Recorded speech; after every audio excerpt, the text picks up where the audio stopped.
Hello नमस्ते, स्वागत छ तपाईँ सबैजनालाई मेरो युट्युब च्यानलमा। सो आज चाहिँ अलिकति डिफ्रेन्ट भिडियो हुनेछ। यो सधैँ रेगुलर भन्दाखेरि जहिले म चाहिँ आर्ट बनाएको मात्रै तपाईँहरूलाई देखाइरहेको हुन्छु अथवा आर्ट बनाएको मात्रै भिडियो हालिरहेको हुन्छु। सो आज चाहिँ अलिकति डिफ्रेन्ट छ। के छ भनेर तपाईँहरूले थाहा भइसक्नु भइसकिसक्यो होला।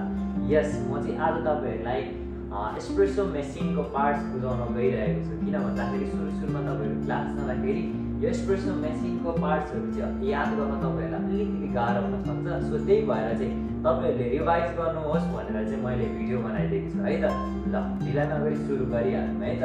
सो यो चाहिँ हाम्रो एस्प्रेसो मेसिन भयो है। यो चाहिँ सबैजनालाई थाहा छँदैछ होला। सो अब यसको पनि एक एकवटा पार्ट्सहरू हुन्छ। सो नम्बर 1 मा सुरुमा चाहिँ हाम्रो यस फर्स्टैमा देखिराख्नु भएको छ यो कप भएको। अब यसलाई तपाईँले याद गर्न अथवा हेर्न सक्नुहुन्छ। यसलाई चाहिँ हामीले के भन्छौँ भन्दाखेरि कप वार्मर भनेर भन्छौँ है। यहाँनिर चाहिँ तपाईँहरूको कप चाहिँ के हुन्छ भन्दाखेरि वार्म भएर बस्ने काम गर्छ। सो यसलाई चाहिँ के भनिन्छ त भन्दाखेरि कप वार्मर भनिन्छ है। सो बुझिँदैछ नि। नेक्स्ट चाहिँ के छ भन्दाखेरि हामीसँग टच प्याड बटन्स भनेर छ यहाँनिर, अथवा तपाईँले टच प्याड मात्रै भनेर पनि बुझ्न सकिन्छ। सो यहाँनिर चाहिँ के हुन्छ बेसिकली यो चाहिँ हाम्रो सेमी अटोमेटिक मेसिनतिर मात्रै पाउने गर्छौँ हामीले।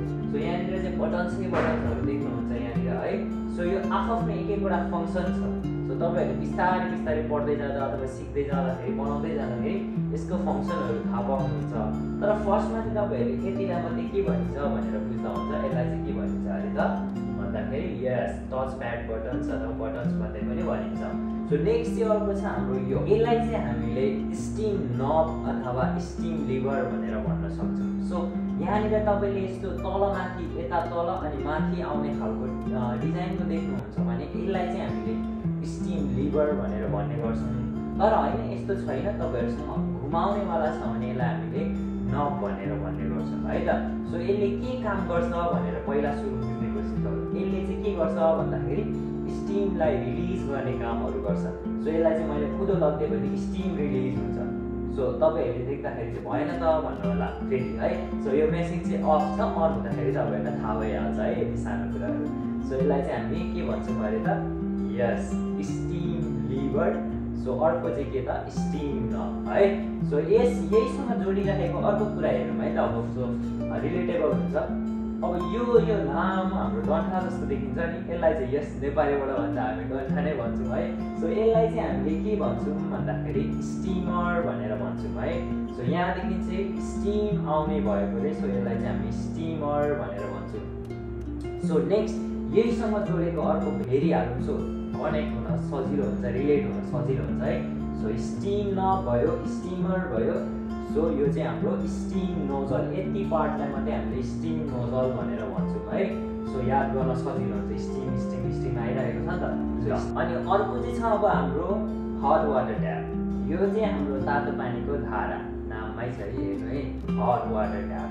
सो यसले चाहिँ के गर्छ भन्दाखेरि तातो पानीहरू ब्रिउ गर्ने कामहरू गर्छ है। सो यो चाहिँ हाम्रो हट वाटर ट्याप बटन है। यहाँनिर चाहिँ प्रेस गरेर तपाईँहरूले तातो पानी निकाल्न सक्नुहुन्छ। तपाईँहरूलाई अमेरिकानो बनाउनु पऱ्यो भने अथवा इनकेस कस्टमरहरूले तपाईँहरूलाई कफी तातो पानी मागिहाल्नु तपाईँहरूले यहाँदेखि ब्रिउ गरेर दिन सक्नुहुन्छ है त। सो नेक्स्ट अर्को चाहिँ छ हामीसँग यो त तपाईँहरूलाई थाहा भइहाल्छ है। सो यो चाहिँ हाम्रो के हो त के हो यस पोटाफिल्टर है। पोटाफिल्टर डबल एन्ड सिङ्गल। अब यसको काम पनि तपाईँले बिस्तारै थाहा पाइहाल्नुहुन्छ है त। सो यो चाहिँ पोटाफिल्टर भयो। अब पोटाफिल्टर यो एट्याच हुने ठाउँलाई चाहिँ के भन्ने त भन्दाखेरि हाम्रो यो चाहिँ के हो त ग्रुप हेड है। सो यो टाउकोलाई चाहिँ हामी ग्रुप हेड भनेर भन्छौँ है। सो यो चाहिँ के एट्याच हुने ठाउँ अरे त यस पोटाफिल्टर एट्याच हुने ठाउँ। अब यो पोटाफिल्टर चाहिँ कहाँ गएर एट्याच भयो त भन्दाखेरि ग्रुप हेडमा गएर एट्याच भयो है। सो अर्को ग्रुप हेड सँगसँगै हामीसँग के हुन्छ भन्दाखेरि सावर हेड, जहाँदेखि चाहिँ तपाईँको पानी आउँदैछ, यहाँ मेसिनको पानी चाहिँ यहाँदेखि आउँदैछ, रिलिज भएर। सो यसलाई चाहिँ हामी सावर हेड भन्छौँ। तपाईँले न्युरे यसरी हेर्नुभयो भने यहाँनिर जाली भएको देख्नुहुन्छ। सो यसलाई चाहिँ हामीले सावर हेड भनेर भन्ने गर्छौँ है त। सो नेक्स्ट के छ त भनेर भन्दाखेरि चाहिँ हाम्रो अर्को अन अफ स्विच यहाँनिर साइडमा छ है त। सो तपाईँको हाम्रो यो मेसिनमा चाहिँ यहाँनिर छ। तपाईँले चलाउँदै गरेको मेसिनमा जहाँ पनि हुनसक्छ है। फेरि यहाँ छ भन्दैमा यहीँ खोज्न जाने होइन फेरि तपाईँहरू चाहिँ सो यतातिर पनि हुनसक्छ यतातिर पनि हुनसक्छ सो आफ्नो मेसिन हेरेर हुन्छ सो यस्तो खालको मेसिनमा अथवा यो मेसिनमा चाहिँ यहाँनिर छ अन अफ स्विच है सो अन अफ स्विचको काम त भनिराख्नु पर्दैन होला मैले सायद है सो नेक्स्ट चाहिँ अर्को के छ भन्दाखेरि हामीसँग डिप ट्रे भनेको चाहिँ यो भइहाल्यो है सो यहाँनिर चाहिँ के हुन्छ भन्दाखेरि जब तपाईँले मेसिनबाट सावर रिलिज गर्नुहुन्छ अथवा रहेको कफी डस्टहरू चाहिँ ड्रिफ्ट कहाँनिर हुन्छ भन्दाखेरि यहाँनिर हुन्छ है सो यहाँनिर ड्रिफ्ट हुन्छ सो यहाँनिर खसेर चाहिँ अब तपाईँको यता फ्लोरको वेस्टेजको पार्टतिर जान्छ है सो यसलाई हामी डिप ट्रे भनेर भन्छौँ अनि अर्को एउटा इम्पोर्टेन्ट पार्ट है सो यो चाहिँ हामीले के भन्ने यसलाई चाहिँ के भन्ने भन्दाखेरि प्रेसर गज के भन्ने अरे त प्रेसर गज यस यसलाई चाहिँ प्रेसर गज भन्छौँ सो यसले चाहिँ के गर्छ भन्दाखेरि यो मेसिनको प्रेसर र टेम्परेचर चाहिँ नाप्ने कामहरू गर्छ है सो अब यो त हाम्रो मेसिनहरू त तातिरहेको हुन्छ सो यो कतिको तातिएको छ अथवा यो मेसिन चाहिँ कतिको प्रेसरमा छ भन्ने कुरो चाहिँ हामीले यहाँनिर हेरेर तपाईँले थाहा पाउन सक्नुहुन्छ यहाँनिर चाहिँ दुईवटा काँटा छ एउटा टेम्परेचरको एउटा प्रेसरको है त सो नेक्स्ट चाहिँ अर्को छ हाम्रो सजिलो अब चाहिँ हाम्रो टेम्पर यसलाई चाहिँ हामीले टेम्पर भनेर भन्छौँ सो यसले के गर्ने त यस ग्राउन्डेड कफीलाई ट्याम्प गर्ने कामहरू गर्छौँ कहाँनिर हुन्छ त्यो ग्राउन्डेड कफी भन्दाखेरि चाहिँ यस यो पोटा फिल्टरमा हुन्छ नि सो यसरी चाहिँ तपाईँले ट्याम्प केले गर्ने त भन्दाखेरि केले त ट्याम्परले है सो यो टेम्पर म्याट राख्ने चाहिँ हाम्रो के हो त टेम्पर राख्ने चाहिँ के हो त टेम्पर म्याट है सो यो चाहिँ भयो हाम्रो टेम्पर र टेम्पर म्याट अनि अर्को last but not the least हामीसँग के छ त यो यसलाई चाहिँ के भन्ने त भन्दाखेरि नक बक्स चाहिँ के हो भन्दाखेरि जब तपाईँले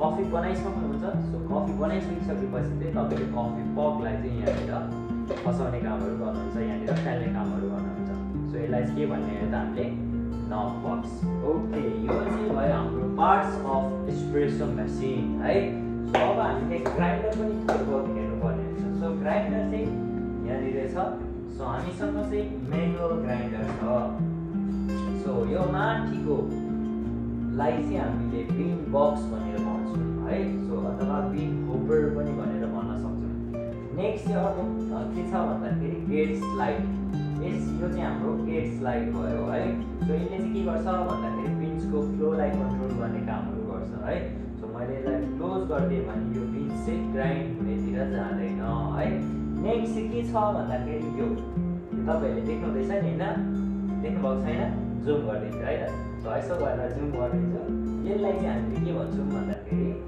ग्राइन्ड एडजस्टमेन्ट लिभर भनेर भन्छौँ है सो यसको काम के हो भनेर भन्नुहुन्छ भने चाहिँ यसले चाहिँ के गर्छ भन्दाखेरि ग्राइन्ड साइजलाई कतिको लेभलमा बनाउने भनेर चाहिँ हामीले यहाँदेखि बनाउन सक्छौँ सो यो चाहिँ हाम्रो के रहेछ त ग्राइन्ड एडजस्टमेन्ट लिभर अब हामीलाई एस्प्रेसोमा कस्तो खालको ग्राइन्ड साइज चाहिन्छ भनेर भन्नुहुन्छ भने चाहिँ मिडियम फाइन हामीलाई चाहिन्छ अथवा हामीले फाइन पनि राख्न सक्छौँ है सो यो चाहिँ हाम्रो एडजस्ट गर्ने हो त्यो ग्राइन्ड साइज एडजस्ट गर्नलाई चाहिँ के भनिन्छ अरे ग्राइन्ड एडजस्टमेन्ट लिभर भनिन्छ नेक्स्ट चाहिँ अर्को चाहिँ छ हाम्रो यो चाहिँ डोजिङ च्याम्बर अब यो चाहिँ के हो भनेर भन्नुहुन्छ भने चाहिँ यहाँनिर चाहिँ के हुन्छ भन्दाखेरि कफी चाहिँ ग्राइन्ड गरेर चाहिँ यहाँनिर बस्ने कामहरू गर्छ है सो अर्को नेक्स्ट चाहिँ के छ भन्दाखेरि यो चाहिँ डोजिङ लिभर अब यसको काम के हो भनेर भन्नुहुन्छ भने चाहिँ टक्कसँगले मैले यहाँनिर राखेर यो लिभर ताने भने चाहिँ के हुन्छ त भन्दाखेरि ग्राइन्ड भएको कफी डस्ट चाहिँ यहाँ आएर बस्ने कामहरू गर्छ